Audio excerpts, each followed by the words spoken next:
안녕하십니까, 김동희 대표입니다. 자, 오늘 HLB 오늘 점검하는 시간을 갖도록 하겠습니다. HLB가 오늘 기업 설명회가 있었습니다. 그래서 기업 설명회 자료를 검토하고 점검하는 시간을 갖도록 하겠습니다. 오늘 이제 주가는 소폭 상승 마감입니다. 다만 이제 거래량이 100만 주가 채 되지 않아서 아직까지 거래량이 터지지는 않고 있는데, 거래량이 이제 500만 주 이상 터져야 돼요. 500만 주, 1000만 주 이상 거래량 터지면 강력한 또 급등이 나올 수가 있다, 이렇게 보시면 될 것 같고, 지금은 주가가 급등하기 전 움츠리고 있는 그런 단계라고 보시면 되고, 이제 기간 조정하고 가격 조정 어느 정도 마무리됐기 때문에 이제 강력한 재상승이 나올 가능성이 매우 크다, 그렇게 보시면 될 것 같고요. 가남 신약이 이제 회사에서 9월 달에 제어가 신청을 할 예정이다, 이렇게 얘기하고 있는데, 뭐 제어가 신청을 내면은 11월 정도는 승인이 나지 않을까, 그렇게 보고 있는데, 그 근거에 대한 자료를 한번 점검하는 시간을 갖도록 할게요. 오늘 이제 여기 기업 설명의 자료니까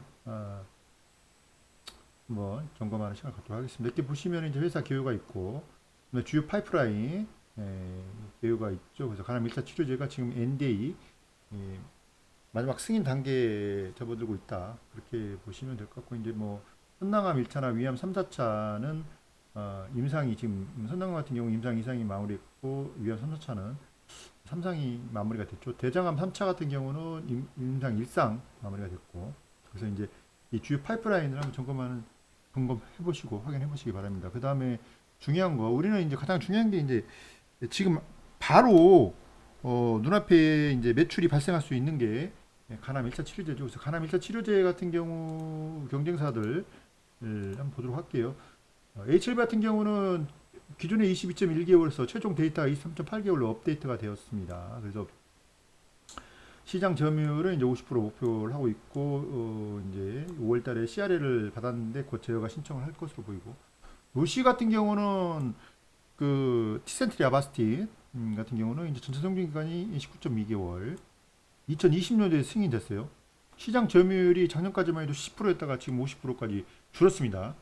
아스트라제네카는 전체 성장기가 심지어 4개월임에도 불구하고 2022년도에 승인이 됐어요. 왜? 얘들보다 전체 성장 기간이 지금 낮잖아요. 근데 왜 승인을 했었냐? 얘들 부작용이 심해요. 그죠? 전체 성장기가 19.2개월로 높긴 하지만 출혈 부작용이 너무 심하니까, 그럼 아스트라제네카로도 치료를 받아라, 대안을 FDA에서 이제 제시를 한 겁니다.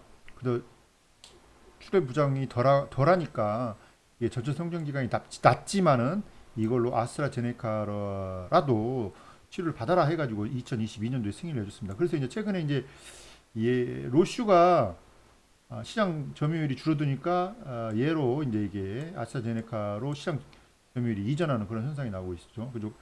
그다음에 에자이는 2018년도에 승인이 됐는데 전체 생존 기간이 이제 13.6개월로 매우 낮죠. 그래서 이제 중요한 거는 HLB의 리보병 항암 치료제가 시장에서 출시가 되면은 전체 성장기 23.8개월로 가장 높고, 부작용도 가장 덜하고, 그렇기 때문에 시장 점유율, 회사에서 물론 뭐 목표치를 50%로 잡고 있는데 뭐 70%까지 1차 표준 치료제가 될 것 같아요. 리보스람 NDA 현황을 보시면은 작년 23년 5월 달에 NDA 신청을 했고 7월 달에 본심사가 개시가 됐는데, 이때 이제 11월 달인가, 이때 이제 중간 리뷰가 뭐 특별한 이슈 없이 마무리가 잘 됐고, 2024년 3월 달에, 올 3월 달에 파이널 리뷰도 끝났어요. 그래서 중간 리뷰, 파이널 리뷰 다 끝나서 승인이 될 줄 알았는데 갑자기 5월 달에 CRL이 나왔습니다. 근데 CRL을 받고 나서 이제 7월 달에 이번에 이제 회의를 다시 한번 했는데 타입 예비 미팅을 성공적으로 마무리했다. 그래서 제어가 신청을 다시 해라, 그렇게 이제 요청이 왔습니다. 그래서 FDA에서 하는 얘기가, 기존에 이제 CMC 실사를 한 거에 대해서 항서제약에서 CMC 관련해가 답변서를 제출했는데 기존 계가 답변을 너무 잘 했기 때문에 더 이상 보완할 게 없다. 그러니까 이번에 추가 서류 없이 기존의 서류로 제허가 신청을 해라. 근데 회사에서 뭐라고 그랬죠? 23.8개월 OS 최종 업데이트 된 걸로 해가지고 이번에 제어가 신청을 낸다. 9월달 예정이다. 자, 그럴 경우 이제 그럼 두 달 있다가 11월 달에 승인될 확률이 매우 크다. 클래스 1으로 갈 경우는 11월 달에 승인되는 거고, 클래스 2로 갈 경우는 이제 내년 3월 달에 승인된다는 건데, 이게 이제 FDA에서 하는 얘기가 뭐예요? CMC 실사를 했더니 부안 서류가 없다. 부안할 게 없다. 더 이상. 그렇기 때문에 기존 서류 가지고 제어가 신청을 내라. 그렇기 때문에 이제 클래스 1으로 갈 가능성이 크죠. 그러니까 11월 달에 승인될 가능성이 크다는 거예요. 근데 클래스 2로 가면은 이제 뭐 다시 FDA에서 항서 제약 방문해가지고 CMC 실사를 다시 이제 실사를 하니까 이렇게 오래 걸리는 거예요. 이걸로 가면은. 근데 이제 이게 될 확률보다는 이게 될 확률이 크죠. 왜? FDA에서 얘기하잖아요. CMC 실사에 대해서 보완할 추가로 보완할 게 없다. 그러니까 뭐 클래스 1으로 갈 가능성이 크죠. 이걸로. 그죠? 이렇게 생각하고 가시면 된다. 그래서 중요한 거는 이제 제가 시청을 내면은 승인 기대감을 주가가 빠바방 터질 거 아닙니까? 그때 이제 1차 피 가격대 이상에서는 매도 타점을 잡아드리도록 하겠습니다. 그리고 이거는 이제 뭐 그게 이제 뭐 중요한 건 아닌데, 과거 5개년도 ND 시청 접수 중 CRL을 받은 평균 비율이 이제 한 24%가 나왔고, 그 다음에 이제 CMC 관련해서 CRL 건수의 승인율은 CRL 이슈 중 가장 많다. 승인율이 CRL을 딱 받았는데 그게 이제 CMC 관련해서 나온 게 대부분이다 이거죠. 그래서 CMC 관련해서 CRL을 받았지만은 다시 제어가 신청을 내가지고 승인받은 확률이 89%다. 굉장히 높다라는 거죠.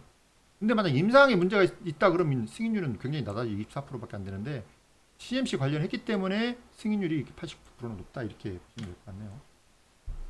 그리고 이제 이거는 아까 말씀드린 대로 제어가 신청을 하면 수요 기간 100에서 224일 여기 나왔죠. 뭐 클래스 1일 경우 얼마 안 걸린다는 거죠.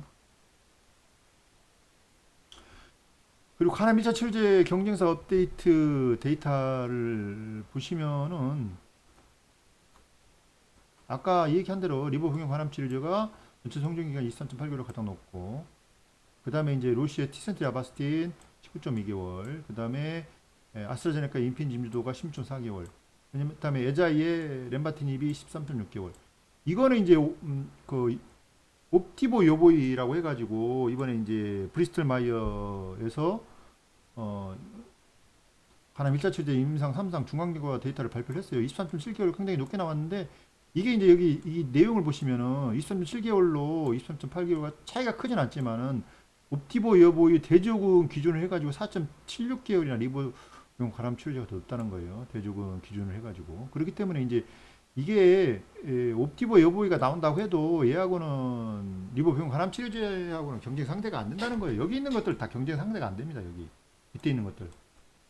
밑에 있는 것들 이쪽 있죠? 이쪽 밑에 리보 병용 간암 치료제가 경쟁 상대가 안 된다는 거예요.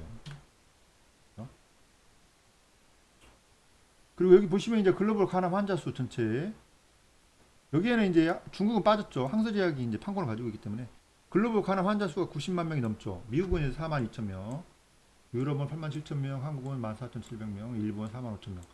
그런데 미국을 중요시하는 이유가 있죠. 미국이 약가가 굉장히 비싸죠.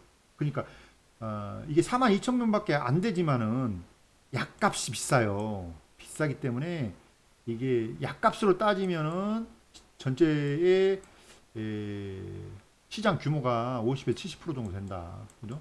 미국이 가장 높아요. 그러니까 미국에서 승인되고 나서 유럽, 한국 이런 식으로 승인을 받으면 된다 이거죠. 그래서 미국이 가장 타겟으로 크게 회사에 잡는 이유는 이 약값이 비싸니까 시장 규모가 가장 크다. 그래서 미국이 가장 중요하다 이런 얘기고요. 그래서 이제 이번에 FDA 승인 11월 달에 받을 가능성이 매우 크다. 이렇게 보시면 될 것 같고. 뭐 간암 1차 치료제 경쟁사 시장 점유율을 보시면은 작년 2월 달 기준으로 해가지고 로시의 티스테 아바스트리 70%, 아스트라제네카 15% 이런 식으로 됐었는데 지금은 이제 로슈가 이제 52% 줄어들었죠. 아스트라제네카 29% 늘어났어요. 왜? 로슈가 출혈 부작용으로 출혈 중단율이 70%가 넘어간다잖아요. 그렇다 보니까 약을 쓰는 사람이 점점 줄어든다니까 로시 거를. 그리고 이제 얘들 거가 줄어드니까 풍선 효과로 지금 기존에 이제 승인된 게 이제 아스트라제네카나 인피니티 임주도나 뭐 에자이, 렘바틴 이런 걸 쓸 수밖에 없어요. 그러니까 이렇게 시장 구도가 변화되고 있다. 근데 다만 여기서 HLB가 이번에 일보병 항암 치료제가 11월 달에 만약에 승인이 되고 내년부터 본격적으로 판매가 된다면은 이 시장 점유율 판도가 완전히 바뀌겠죠. 이 판도가 완전히 바뀐다. HLB가 들어가게 되면은 그죠? 판도가 완전히 바뀐다. 이렇게 보시면 될 것 같고 여기 보면은 이제 가남 1차 치료제 NDA 승인 이후 매출 추이를 보시면은 계속해서 이제 로슈가 2020년도에 이제 승인된 다음에 그때 당시는 상당히 높았죠. 근데 계속해서 줄어들잖아요. 왜? 출혈 비중이 심해서 치료 중단율이 높잖아요. 그렇기 때문에 줄어든다. 대신 이제 얘들이 줄어드는 대신에 아스트라제네카하고 에자이가 좀 더 많이 팔리고 있죠. 그러니까 풍선 효과가 이거죠. 얘들이 시장 점유율을 로슈가 시장 점유율을 아스트라제네카하고 에자이한테 뺏기고 있다. 그렇게 보시면 될 것 같네요. 근데 여기서 이제 HLB가 딱 들어가면은 본격적으로 얘가 리보병 간암 치료제가 표준 치료제에서 시장 점유율을 강력하게 높여갈 수 있다. 이렇게 보시면 될 것 같네요. 그래서 이제 쭉 한번 보시고 여러분들 또 해 보시기 바랍니다. 그래서 결론은 뭐다? 리보병용 간암 치료제가 미국 시장에서 출시가 되면은 시장 점유율을 빠르게 점유해 나갈 가능성이 매우 크고 그리고 이제 중요한 거는 승인은 언제나 승인은 11월 달이죠. 11월 달이 될 가능성이 높다. 9월 달에 저희가 신청하면은 11월 달이 될 가능성이 높다. 그렇게 보시면 될 것 같습니다. 자, 오늘 주가 현황 보도록 할게요. 외국인하고 기관하고 매매 동향 보시면 33,000주 외국인이 기관이 7,000주 매수가 들어왔습니다. 그래서 오늘 차트도 이렇게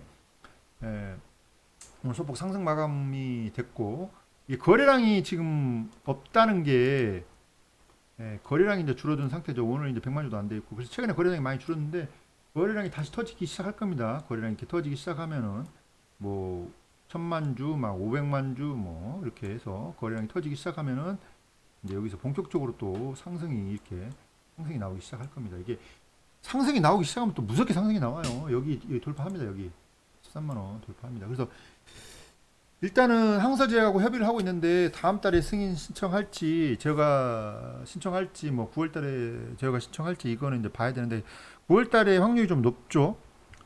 중요한 거는 주가라는 거는 기대감으로 먼저 급등이 나오기 때문에 우상향하다가 급등이 나올 가능성이 매우 크다. 그렇게 보시면 될 것 같고 9월 달에 이제 제가 신청 딱 하루가 딱 들어가면은 그때부터는 이제 기대감으로 랠리가 나올 가능성이 매우 큽니다. 강력한 랠리가 나올 가능성이 매우 크다.